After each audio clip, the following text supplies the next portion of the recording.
আজকে ঘটে গেল একটার পর একটা অঘটন। Good morning everyone, welcome back to the channel Rojnamcha. আবার একটা নতুন সপ্তাহ শুরু করে দিলাম উদ্যমের সাথে। কালকে রাত্রিবেলা ভেবেছিলাম ঝনক খুব কাশবে, কিন্তু বেশ ভালো ঘুমিয়েছি। ঝনক না ঘুমোলে একদম কাশছে না, যেই ঘুমটা ভাঙছে মারাত্মক কাশছে।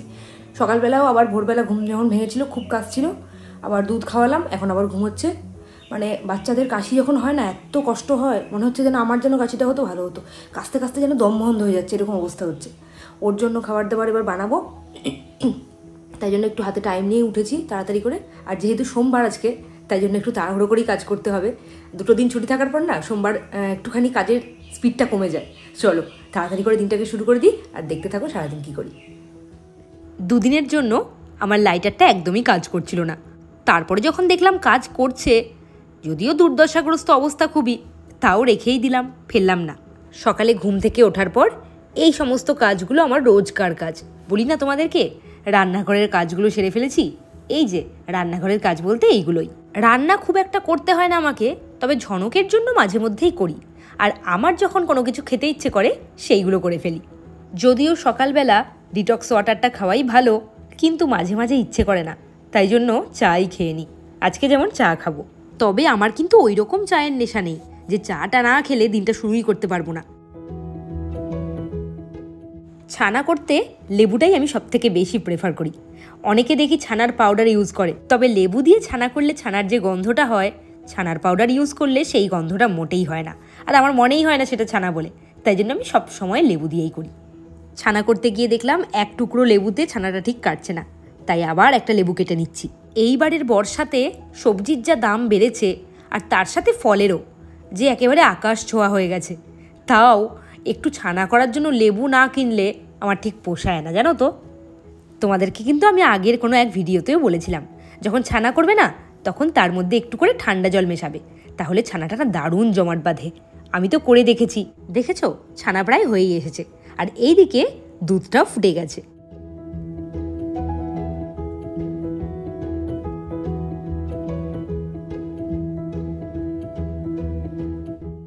চাটা তো অনেকক্ষণ আগেই করে রেখে দিয়েছি, এইবার যদি ছেঁকে না আনি তাহলে তেতো হয়ে যাবে। আমি না চা পাতা সবসময় একটু ঢেকে রেখে দিই, তাহলে চায়ের স্মেলটা না দারুণ হয়। তোমরা যারা যারা আমার রোজনামচা দেখতে ভালোবাসো তারা তো জেনেই গেছো আমার সারাদিনের খুঁটিনাটি রুটিনগুলো। এইবার বসাবো ডিম সেদ্ধ। ডিম ছাড়া কিন্তু আমাদের একদিনও চলে না, রোজ ফল আর ডিমটা আমাদেরকে খেতেই হবে। ঝনককে গতকাল রাত্রে যা খাইয়েছিলাম ম্যাক্সিমামটাই বমি করে দিয়েছে, তাই ভাবলাম সকালে যদি ওকে দুধ রুটি খাওয়াতে যাই তাহলে সেইটাও খেতে চাইবে না। আর সারাটা রাত পেটটা খালি আছে, সকালেও যদি ঠিকঠাক মতো না খায় স্কুলে গিয়ে উইক লাগবে। তাই আমি একই জিনিস ওটসের খিচুড়ি করব, আর খিচুড়িটা করতে ইউজ করব দিসানোর এক্সট্রা ভার্জিন অলিভ অয়েল। ঘি দিয়ে করলেও হতো, কিন্তু ঘিটা দিলাম না কেন বলো তো। ওকে তো আমি ছানা খাইয়ে দিই যেদিনকে দেখি খিচুড়ি খাওয়াচ্ছি। আসলে দুধের প্রোডাক্টটাও যদি না যায় শরীরে, ঠান্ডা লেগেছে বলে তো ফলটা বন্ধ, তাই জন্যই। কলা, লেবু, বেদানা কোনো কিছু ফলই তো আজকে খাবে না, তাই ভাবলাম বুদ্ধি করে আজকে এর মধ্যে আপেল দিয়ে দেওয়া যাক। একটা ফল তো পেটে যাক। শুধুমাত্র ঠান্ডা লাগার জন্য তো স্কুল কামাই করানো যায় না, আবার সন্ধেবেলা পড়াও আছে। সারাদিন যেন সব কাছেও খুব ভালো মতো এনার্জি পায়, আমি সবসময় সেই চেষ্টাটাই করি।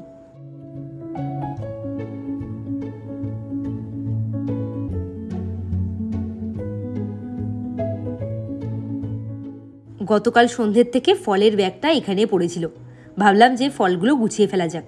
যদি একটা ফলও নষ্ট হয়ে যায় আমার খুব গায়ে লাগবে। ওই যে তোমাদেরকে বললাম, রোজ দিন ডিম আর ফল যদি না হয় তাহলে মনে হয় যেন কোন খাবারটা অসম্পূর্ণ থেকে গেল। অবশ্য এই জন্য বাবাই দায়ী। বাবা ছোটবেলা থেকে আমাদেরকে এইসব খাওয়ার অভ্যাসটা তৈরি করে দিয়েছে, তাই বড় হয়ে আমি এখন চেষ্টা করি আমার ছেলেরও যেন সেই একই অভ্যাস তৈরি হয়। যখন প্রচণ্ড গরম পড়ে তখন তো সব কিছুই ফ্রিজে রাখি। এই বর্ষায় যদি আমি সাহস দেখিয়ে কোনো ফল বাইরে রাখি, আমি দেখেছি তাতে অনেক পচে যায়। তাই জন্য কোনো রকম রিস্ক না নিয়ে সব ধরে এই ফ্রিজের ড্রয়ারে ঢুকিয়ে দিলাম, যাতে একটা ফলও নষ্ট না হয়।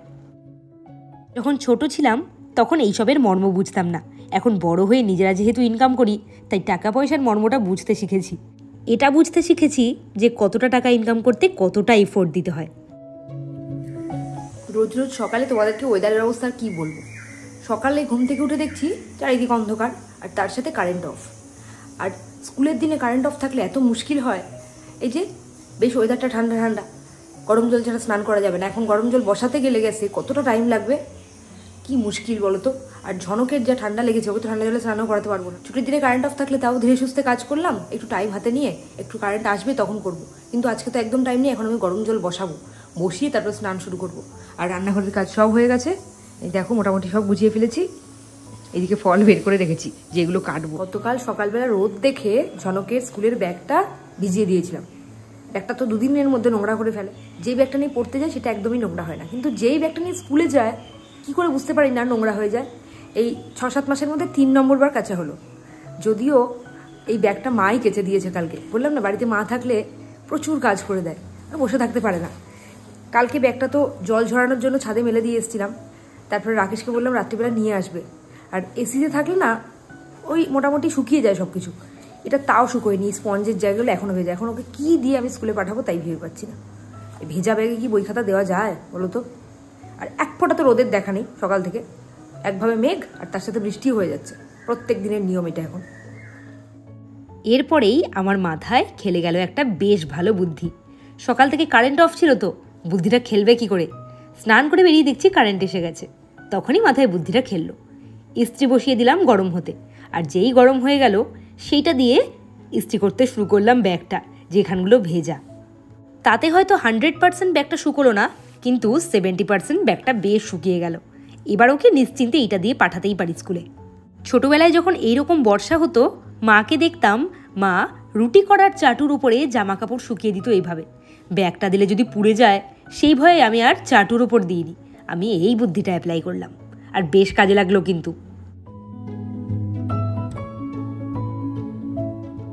মোটামুটি একটা ধাপের কাজ আমার হলো, মানে সকালবেলা ঘুম থেকে উঠে যাবতীয় কাজ, মানে 9:30টায় বেরোনোর আগে পর্যন্ত যা যা কাজ থাকে সেইগুলো। এইবার এসে গেছি ঝনককে নিয়ে ঝনকের দিয়ার বাড়িতে, আর উনি তো এসেই লেগে পড়েছেন ওনার খেলনা নিয়ে। স্কুলে যাওয়ার আগে রোজই ওকে একটু আধটু খেলে নিতে হয়, না হলেও স্কুলে যেতে ইচ্ছে হয় না। ফ্রাইডেতে যখন ঝনককে নিয়ে স্কুলে যাচ্ছিলাম তখন মনে হচ্ছিল রাস্তা দিয়ে নৌকো অনায়াসেই চলতে পারে, কিন্তু আজকে দেখলাম জলগুলো বার করা হচ্ছে, ওই দেখো পাইপ দিয়ে। চৌমাথার দিকের জল তো মোটামুটি বার করা হয়েছে, তবে পুরোটা না হলেও দোকানগুলো এখন মোটামুটি খুলতেও পারছে। কিন্তু ওই স্টাইল বাজার আর বাজার কলকাতার সামনের জলটা কিছুতেই কমছে না। সে কী হারে জল জানো, আজকে বাড়ি যাওয়ার সময় একেবারে নাকানি চোবানি খেয়ে গেছি আমরা। স্কুলে আজকে ছিল প্রচুর চাপ, তারপরে আবার ঝনককেও গেছিলাম স্কুল থেকে আনতে। কারণটা তোমাদেরকে এক্ষুনি বলছি, তার আগে তোমরা দেখো এক্ষুনি একটা দুর্ঘটনা ঘটবে এইখানে। এটাকে দেখ, এটাকে দেখ, এটাকে দেখ, এটাকে দেখ, এটাকে দেখ, এদিকে।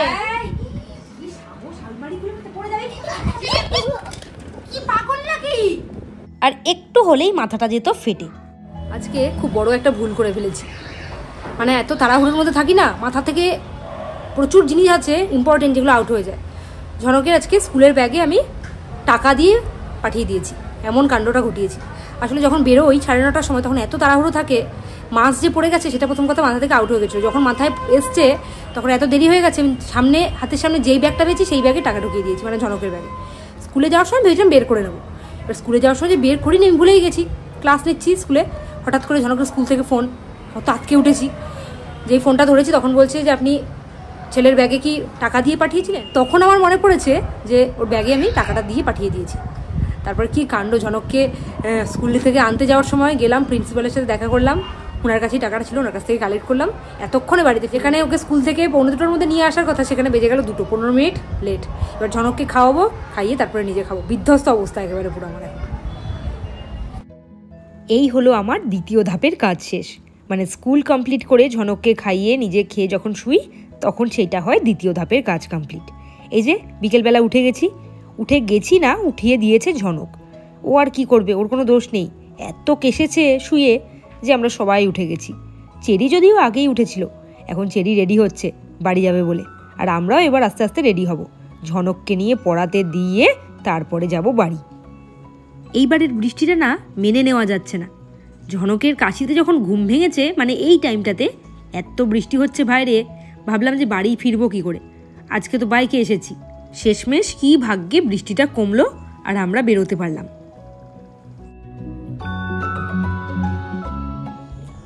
ঝনককে পড়তে দিয়ে আজকে বাড়ি চলে এসেছি। রাকেশের তো রেকর্ডিংয়ের প্রচুর চাপ, তাই জন্য, আর আমারও অনেক কাজ আছে, তাই জন্য ভাবলাম যে সন্ধ্যে সন্ধ্যে বাড়ি এলে অনেক কাজ এগোনো যায়, জানো তো। রাত্রিবেলা 9টা সাড়ে 9টার সময় বাড়িতে যদি এসে ঢুকি, তখন ঘরের কাজ করব না নিজের কাজ করব, তখন সব দেরি হয়ে যায়, রাত্রে শুধু শুধু বেজে যায় 1টা 2টো। তাই তাড়াতাড়ি চলে এসেছি, সবে 7:30 বাজে, 8:30 সন্ধ্যে, মানে এখন 10:30 11টা অবধি একদম ইজিলি কাজ করতে পারবো। রাকেশ আমাকে ফেরার সময়ই বলল খুব খিদে পেয়ে গেছে, একটু চিড়ে ভাজা করো। আমি তাই জন্য এসেই আগে ড্রেস চেঞ্জ করেই লেগে পড়েছি রাকেশের খাবারের ব্যবস্থা করতে। ভাবলাম যখন চিড়ে ভাজবই তখন একটু ভালো করেই ভাজি। সাদা তেলের মধ্যে একটু কালো জিরে আর শুকনো লঙ্কা ফোড়নে দিলাম, তারপরে এর মধ্যে দিয়ে দেবো কাঁচা চিড়েগুলো। আর পাশে দেখতে পাচ্ছ তো চা বসিয়েছি, মানে চাটা তখন হয়ে গেছে, ঢেকে রেখেছি। শুকনো লঙ্কা আর কালো জিরে থেকে যেই একটু গন্ধ উঠলো, তারপরে এটা ঢাললাম। তখন কি আর বুঝতে পেরেছি একটু পরেই একটা অ্যাক্সিডেন্ট ঘটবে? ভিডিওটা একটু ভালো করে দেখো, তোমরাও বুঝতে পারবে অ্যাক্সিডেন্টটা কি ঘটলো। আমি চিড়ে ভাজা করতে করতে আমার হাতটা লেগে গেল চায়ের বাটির হ্যান্ডেলটাতে, ব্যাস সাথে সাথে একেবারে ছিটকে পড়লো চারিদিকে। আমার মাথায় পড়লো হাত, আমি তার মধ্যেও গ্যাসটাকে কমাতে কিন্তু ভুলিনি।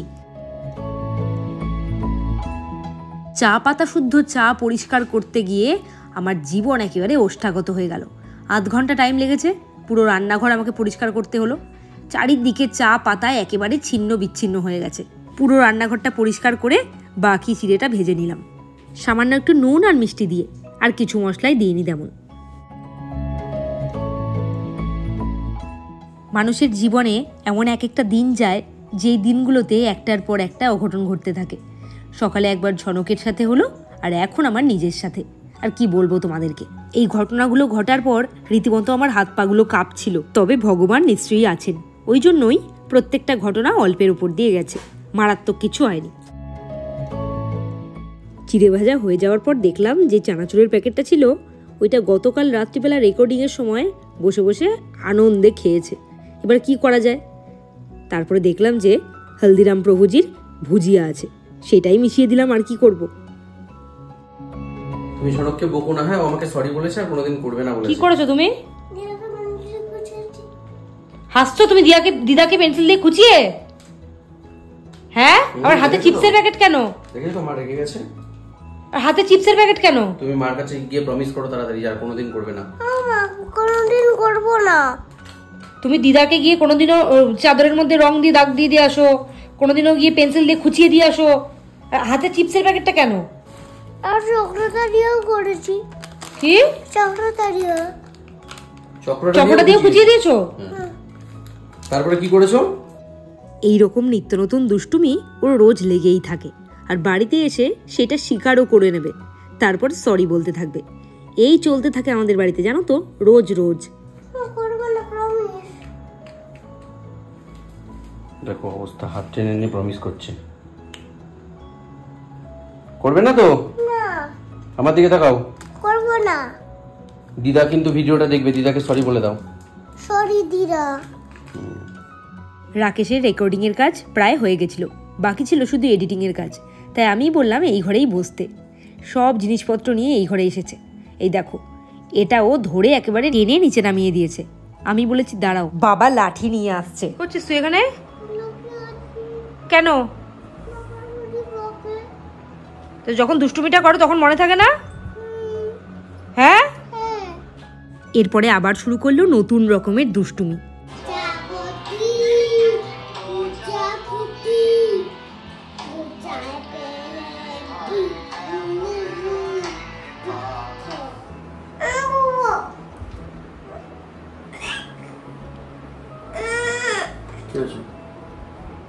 বলো।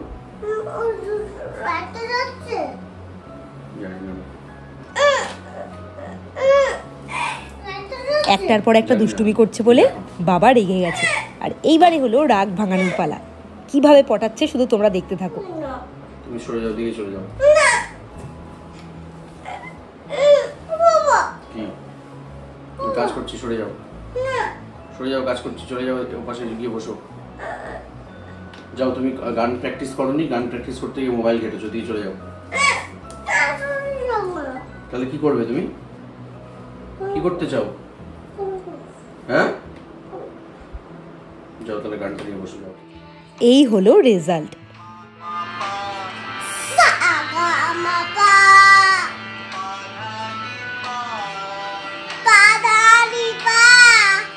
সুরে সুন্দর করে।